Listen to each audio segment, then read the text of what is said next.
మనం చూసుకుంటే గత ప్రభుత్వంలో విద్య కొద్దిగా తగ్గింది, నిర్వీర్యమైంది, యూనివర్సిటీస్ కూడా వెనుకబడినాయి. ఇంకా అద్భుతంగా తీర్చిదిద్దాలి. కొద్దో గొప్ప ఆర్ఎస్ ప్రవీణ్ కుమార్ గారు గురుకులాన్ని చాలా బాగా డెవలప్ చేసుకుంటూ వచ్చారు. అండ్ అట్లాగే తెలంగాణ రాష్ట్ర వ్యాప్తంగా కూడా గురుకులాలు కొన్ని పెంచినారు. దానికి సంబంధించినటువంటి ఆస్తులు కూడా చాలా ఉన్నాయి. ఏ రకంగా చూడొచ్చు ఇంత డెసిషన్ తీసుకున్నాక ముఖ్యంగా ఏమంటున్నారంటే రెడ్డిల పాలన అయిపోయింది ఒకటి తెలంగాణలో కాంగ్రెస్ పార్టీ. ఈ వెల్ఫేర్ చైర్మన్లు ఏది ఉన్నా సరే అందరికి రెడ్డిలకి కట్టబెట్టిండు.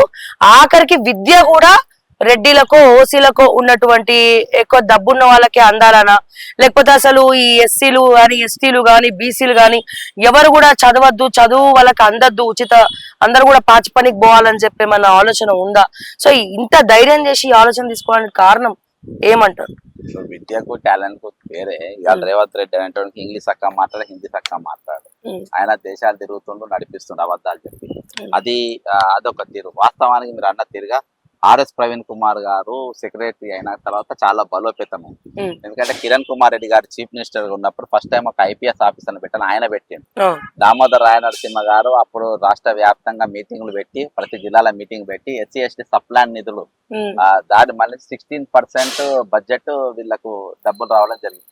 దాంతో విపరీతమైన డబ్బు వరకు కొత్త బిల్డింగ్స్ గానీ, కొత్త ట్రంక్ పెట్టెలు, కొత్త అల్మారాలు, టీచర్ల రిక్రూట్మెంట్, స్పోర్ట్స్ కు స్పెషల్ టీచర్స్, ఇవన్నీ ఆయన పీరియడ్ లో జరిగినాయి. మళ్ళీ ఫుడ్ కూడా మంచి న్యూట్రిషన్ ఫుడ్ వాళ్ళకి ఇచ్చేటట్టుగా ఈ రోజు చాలా దీనిగా వాళ్ళను తీసుకో స్వెరోస్ అని ఒకటి సరే దాని ద్వారా బద్నామైంది. కానీ వాస్తవానికి ఇవన్నీ కూడా మానిటర్ చేయడానికి డే టు డే మానిటర్ చేయడానికి పూర్వ విద్యార్థుల యొక్క నిఘా దానిపైన పెట్టడం ఇవన్నీ కూడా చాలా బలోపేతము ఆ రోజు అయినది. కానీ ఇది కిరణ్ కుమార్ రెడ్డి గారు దామోదర కాంబినేషన్ లో జరిగినటువంటి ఇది. తర్వాత కొన్ని రోజులు కేసీఆర్ గారు కూడా దాన్ని కానీ ఎస్సీ ఎస్టీ సప్లా నిధులు ఎప్పుడైతే దారి మరలినాయో ఏంటి కాళేశ్వరం కు మిషన్ భగీరథకు అక్కడికి వెళ్ళి కొంచెం నిధుల కొరత ఏర్పడ్డది. కానీ ఇప్పుడు మాత్రం ఇంకా విచ్చలవిడిగా భయంకరంగా ఈ 9 నెలల మాత్రం ఎందుకంటే పర్సనల్ గా హాస్టల్స్ కు పోయినా, పర్సనల్ గా వార్డెన్ కలిసిన, పర్సనల్ గా టీచర్లను కలిసిన, పర్సనల్ గా ప్రిన్సిపల్ కలిసిన, ప్రతి 5 సంవత్సరాలకు ఒకసారి బిల్డింగ్స్ రెనోవేషన్ చేయాలి. అంటే అలా వాష్రూమ్స్ క్లీన్ చేయాలి, మరమ్మతులు చేయాలి, బిల్డింగ్స్ సున్నలు వేయాలి, మీకు అలా ఉన్న ఫర్నిచర్ ఇన్ఫ్రాస్ట్రక్చర్ మొత్తం మార్చాల్సిన పరిస్థితి, రిపేర్ చేయాలి. అవి చేస్తలేరు, ముట్టుకుంటూనే ముట్టుకుంటారు. ఈ రోజు ఎట్లా ఉన్నది అని అంటే చాలా దారుణంగా ఉన్నది అక్కడ. అందులో మీరు ఇక్కడ విక్టోరియా దుల్సిద్ నగర్ పోతే చాలా దారుణంగా ఉంటది అక్కడ పరిస్థితి, చాలా ఘోరంగా. ఇంకోటి రెంటెడ్ బిల్డింగ్స్ లో చాలా వరకు పెడుతుంది. మనకు ల్యాండ్స్ ఉన్నాయి, ల్యాండ్స్ ఉన్నాక అలా కట్టే పరిస్థితిలో ఈ రోజు లేదు.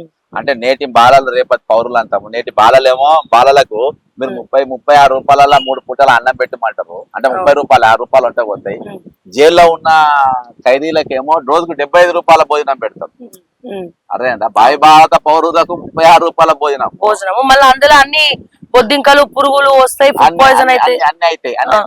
ఇప్పుడు 2016 రేటు నువ్వు ఇవాళ ఇస్తే ఈ రానా మనం 2024 ఉన్నాం. అంటే 8 సంవత్సరాల తర్వాత కూడా వాళ్ళు ఎట్లా వెళ్ళిపెట్టగలుగుతారు? నీకు ఆ నాణ్యమైన ఫుడ్ ఎడ దొరుకుతాయి ఆ రేట్లలో.